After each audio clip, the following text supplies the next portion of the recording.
Hey all you concept artists out there. I'm here today with a new video, sketching practice for concept art. I wanted to talk today a bit about sketching for concept art and how you could use it as a practice tool. I've talked a bit about portfolio building in my previous video, but I wanted to talk about the other side of this. I feel like it is really important to do lots of practice drawing and practice sketching in between your portfolio images and projects.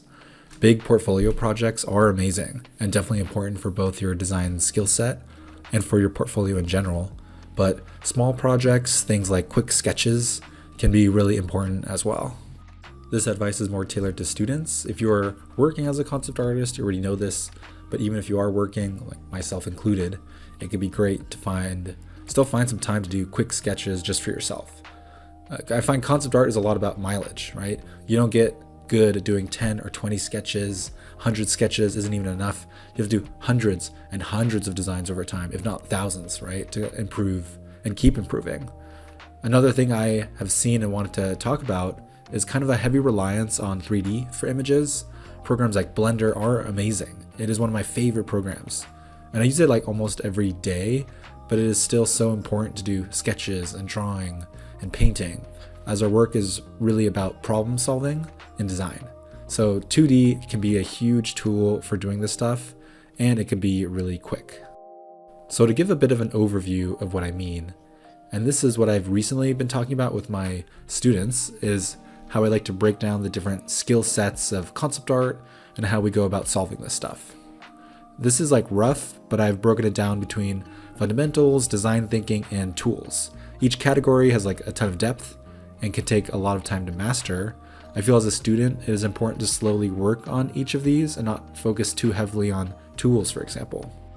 Doing lots of sketches, for example, can help fill up your fundamentals bar, as well as a bit of your design thinking bar.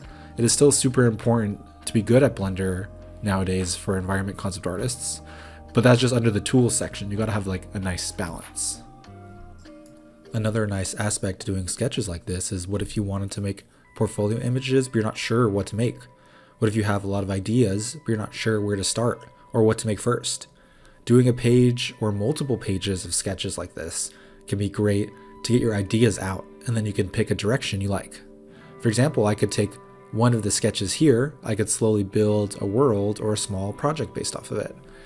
I could also take one of these ideas and use that as a jumping off point to do more explorations based around that idea. It could be different compositions, different architecture designs.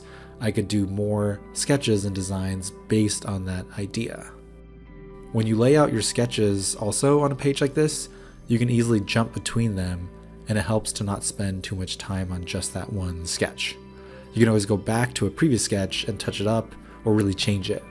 So by working on many sketches at once, you can get many ideas out and be inspired by some of your ideas from your other sketches. You could do a sketch page like this also based on a specific idea or a world. They don't all have to be kind of one-offs. You can do this however you like. They also don't have to be in this graphic style. There are many different ways to sketch. So try lots of ways and find the ones that work for you. Doing graphic sketching like this I find to be important for how I personally look at images, but it is important to also do line drawing practice as well, because line conveys things differently than graphic sketching, and it is also an essential practice.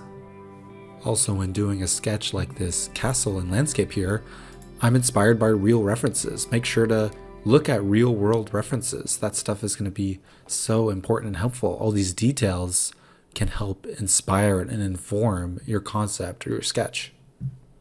If you find this helpful, feel free to drop a like or a follow, as it can really help out the channel. I really like teaching and making these kinds of tutorial style videos. I'm a teacher at Art Train Academy and I've also taught at Brainstorm School. I also have a full-length tutorial on my ArtStation page, as well as some Blender Kit Bash sets if you want to check them out. Link in the description below. When doing sketches like this, don't worry about them being the best pieces you have ever made. And don't spend too long on any one image. This is really about mileage when doing these. Again, it's important to do lots and lots of sketches when you are in the practice phase. When you're in the portfolio building or design phase, it is different, and you should approach your sketches with a lot of intention and a lot of references, so that would look a bit different. One main thing when practicing, and even especially for portfolio pieces, is don't jump right into Blender or a 3D program and start sculpting or building assets. Unless you have a lot of experience with this, it can be really difficult and can result in a lot of frustration or lost time, such as spending hours building elements that you don't even need for your image, or not being happy with the final image because the composition or certain design elements are not working. So instead of rushing into 3D, sketch for a bit. Sketch for at least 20, 30 minutes, spend a few hours sketching and thinking of ideas. We are designers, so having a strong idea and design is really important. It's of equal or more importance than the finished, polished image. Really, take as much time as you can on the design phase, on the sketching phase. There's no need to rush to the polished image. Just take as much time as you need on the design and sketching. These are also quite rough and just sketches for myself. I would also call these thumbnails. They're not meant to be zoomed in on at all, or they are more to convey an initial mood and inspire a possible direction. In a work environment, you should approach sketches in a way that works for you and your art director and your team.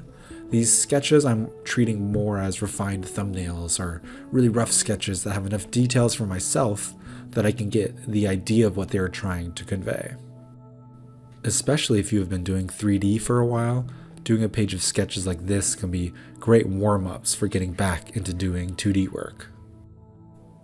Another reason doing sketches like this is helpful is that it helps to get all your ideas out. And if you do enough sketches, it forces you to come up with new ideas, different types of shots or stories than you would normally come up with.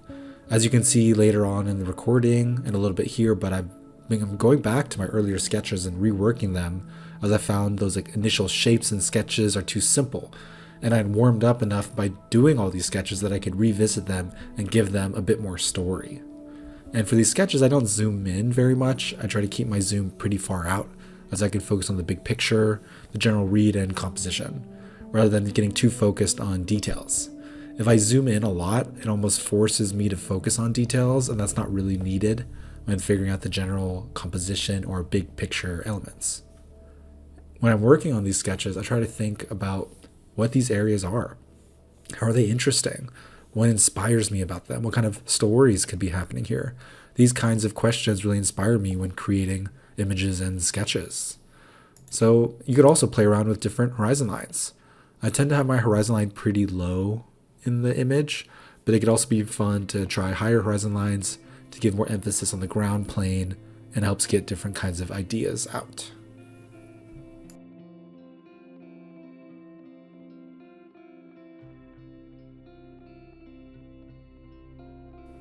For this image here, I was really inspired by this reference I saw, this really moody forest.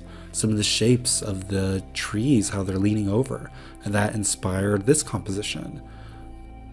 It's really fun to be inspired by real-world references, but then for me, push them in a more imaginative way, push the scale. What if there's some figures maybe walking in the scene? What if there's some type of village nestled into the tree in the background? All this kind of stuff is really fun to play around with, and when you do these kind of rough sketches, it's a really great place to kind of try some of these ideas. But references, again, very, very important even when you're doing sketches. If I'm going to do sketches of cities, even sci-fi cities, find references of regular cities that exist today, cities that can inspire you, interesting alleyways, interesting architecture or buildings, and all that can help spark new ideas. For this sketch here, I was inspired by this photograph of this old temple, just really inspired by the triangular shape roof, the layout of the grounds around it, so how this shrubbery and the foliage interacts with kind of the ancient stone architecture. What if we pushed it? What if you could slightly push kind of the layering, have some temples in the background? What if it was a little bit more sci-fi, like something out of Star Wars? Have a spaceship in the foreground, maybe that's refueling, have a few more sci-fi elements in it, for example. What if we just played around with scale a little bit more? So that's kind of for me, a fun starting point to develop an idea. And if I really like that image or that idea, I can kind of work on it more. I can kind of push it, work on the architecture and design. But as a sketch, it's good to kind of get an idea out that way. And as I mentioned previously, not all sketches are going to be winners. Sometimes they don't quite work out. Maybe they're conveying a little bit of the idea or design you want, but not all of it. So for this one, for example, as you'll see, I've reworked it multiple times, and I'm not completely happy with any one of these variations, even though there's some fun ideas with them. I think that this would require a bit more sketching to push this idea further to a point where it would be something unique and interesting. But because I don't spend too much time on it at this stage, that's okay. Not every one of these has to be a perfect design, a perfect composition right off the bat. I think that's actually okay in this process. And especially when you have all these sketches on a page, you don't feel like as disappointed if one of the sketches also doesn't work out. Just move on to the next one, you can revisit it, and then just kind of keep pushing it.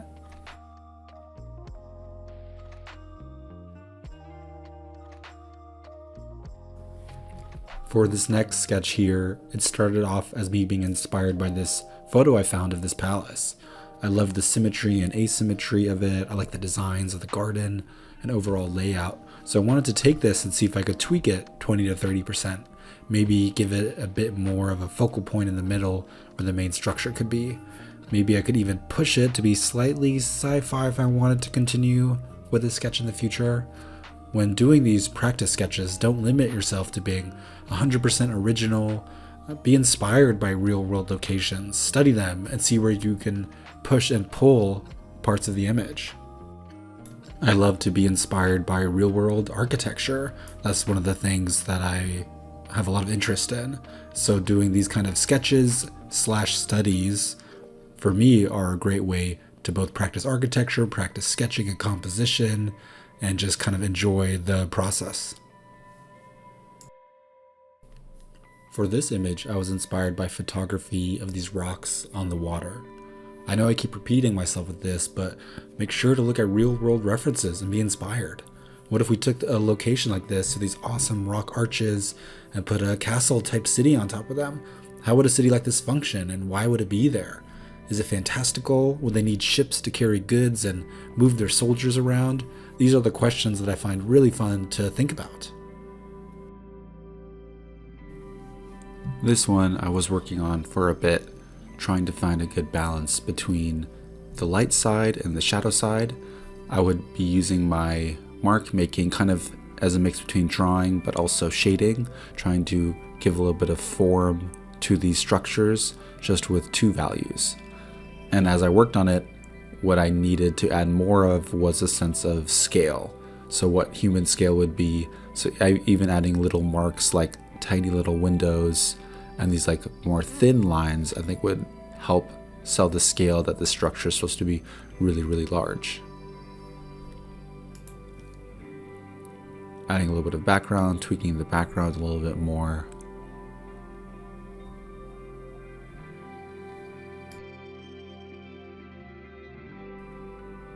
For this last sketch, I was inspired by World War II bunkers. But what if we pushed it and made it sci-fi? What if we increased the scale and added some spaceships here that are parked or refueling and added some more sci-fi buildings in the background? While there are elements of this sketch that I do like, it's not my favorite, but that's totally okay. This is all done for practice and to get ideas out. I still like the idea, and if I wanted to continue with it, I would take the ideas, but do separate call-outs and designs for the elements like the bunker, the spaceships, and the architecture, kind of like etc. Here's a bit more refining the silhouettes of the background sci-fi buildings, making sure those read, as well as adding another value step or two to the main structure, cleaning up some of the parked spaceships a little bit, just continue tweaking and pushing the values a little bit here and there. Using a little bit of like a mix of drawing and paint and graphic painting to kind of sell what this looks like. Now I'm going back to some of my previous early sketches and revisiting them. Doing these sketches is a really great warm-up, and now I can go back to my previous sketches and tweak and edit them. Some of them need more storytelling, and more interesting shapes and narrative. That is another great thing about having all these sketches on a page like this. It is easy to jump around them and do tweaks and edits. For this structure, this ancient temple, I want it to be very large scale. So little mark makings, little lines will really help sell the scale. Also making sure that for depth, having like the foreground, midground, and those background shapes kind of be related. So it's almost like the same architecture that's going back in space. It helps with scale. Here we're going back to the second concept sketch that I was working on.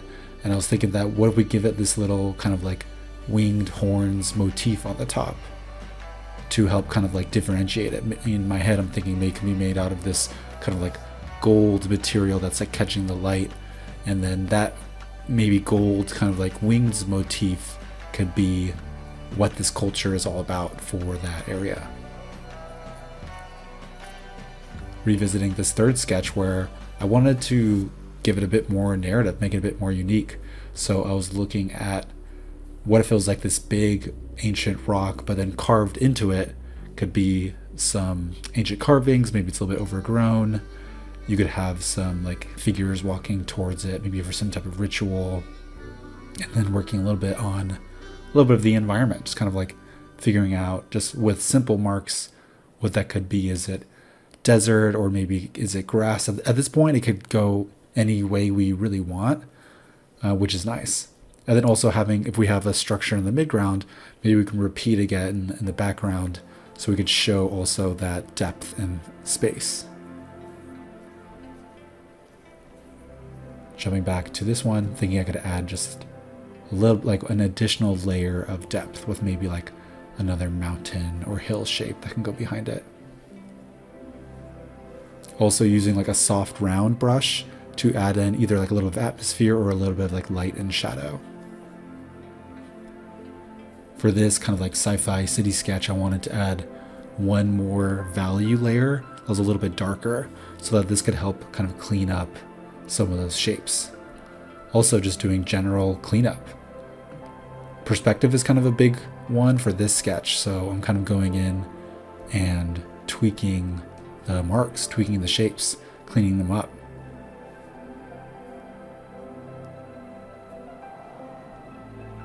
And also thinking a little bit about lighting. Having that kind of like light, dark pattern with just light shapes, for example, can just help give a little bit more depth to the image. For the rest of the sketch process, I'm going to be hopping around a bit to different sketches, cleaning up some of the lines and designs a bit, and adding some soft lighting gradients to the sketches. I'm going to let the video play out from here, so feel free to stick around and watch it till the end, but I wanted to say thanks so much for watching.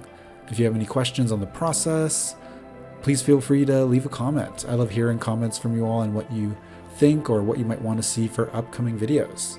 Feel free to check out my other videos on this channel as well for more Photoshop and Blender tips, and I'll see you in the next one.